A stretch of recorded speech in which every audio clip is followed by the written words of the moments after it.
यह कहानी है एक महान योद्धा और उसके अद्वितीय घोड़े की जो इतिहास के पन्नों में अमर हो गए। यह कहानी है महाराणा प्रताप और उनके प्रिय घोड़े चेतक की, जिनकी वफादारी और बलिदान ने पूरे भारत में अमरता प्राप्त की।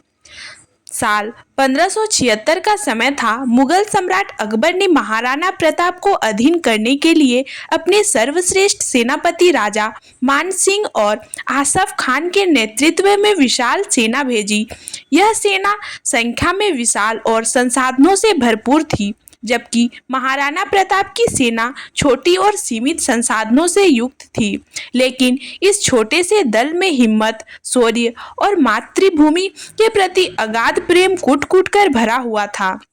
महाराणा प्रताप के पास युद्ध के लिए एक ऐसा साथी था जो उनकी वीरता और संकल्प का प्रतीक बन चुका था। उनका प्रिय घोड़ा चेतक कोई साधारण घोड़ा नहीं था। वह अद्वितीय बल, गति और चतुराई का प्रतीक था। उसकी पहचान थी उसका नीला रंग और माथे पर सफेद चिन्ह, जो उसे अन्य घोड़ों से अलग बनाता था। हल्दी घाटी की भूमि पर भीषण युद्ध छिड़ा और मुगलों की विशाल सेना थी और दूसरी ओर महाराणा प्रताप की सेना, जो अपने धर्म और स्वाभिमान के लिए लड़ रही थी। रणभूमि में महाराणा प्रताप और चेतक एक दूसरे के पूरक बन चुके थे। जैसे ही युद्ध ने उग्र रूप लिया, महाराणा प्रताप के चेतक को अपनी पूरी ताकत से दौड़ाया और सीधे मुगल सेनापति मान सिंह के हाथी के सामने आ गए। चेतक ने अपनी तीव्रता और चपलता से महाराणा को इतने पास पहुंचा दिया कि वे अपने भोले से मान सिंह पर प्रहार कर सके। लेकिन जैसे ही प्रताप ने वार किया, मान सिंह का हाथी उग्र हो उठा और अपनी सूंड से चेतक पर भयंकर प्रहार किया। चेतक की एक टांग गंभीर रूप से घायल हो गई। चेतक की टांग जख्मी हो चुकी थी, लेकिन उसकी आत्मा अडिग थी। महाराणा प्रताप की रक्षा ही उसका सबसे बड़ा उद्देश्य था।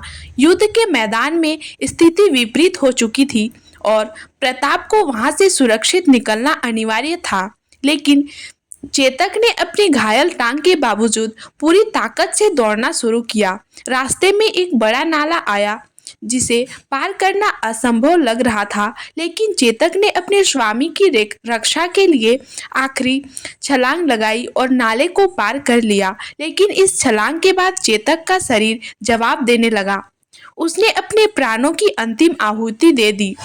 महाराणा प्रताप ने अपने प्रिय घोड़े का सिर अपनी गोद में रखा और उसकी आंखों से आंसू छलक रहे थे। यह केवल एक घोड़े की मृत्यु नहीं थी, बल्कि एक सच्चे मित्र और योद्धा की अंतिम विदाई थी। चेतक की वफादारी और बलिदान ने उसे अमर बना दिया।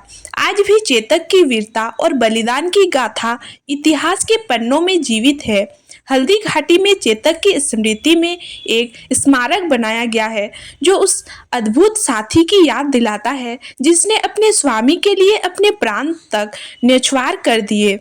महाराणा प्रताप और चेतक की यह कहानी केवल एक घोड़े और योद्धा की नहीं है, बल्कि यह त्याग, समर्पण और अटूट विश्वास की मिसाल है। चेतक केवल एक घोड़ा नहीं था, वह भारत की संस्कृति और वीरता का प्रतीक था। उसकी कहानी हमें यह सिखाती है कि सच्ची वफादारी और निस्वार्थ प्रेम अमर होते हैं। चेतक न केवल महाराणा प्रताप का प्रिय घोड़ा था, बल्कि वह भारतीय इतिहास की अमर गाथा बन चुका था।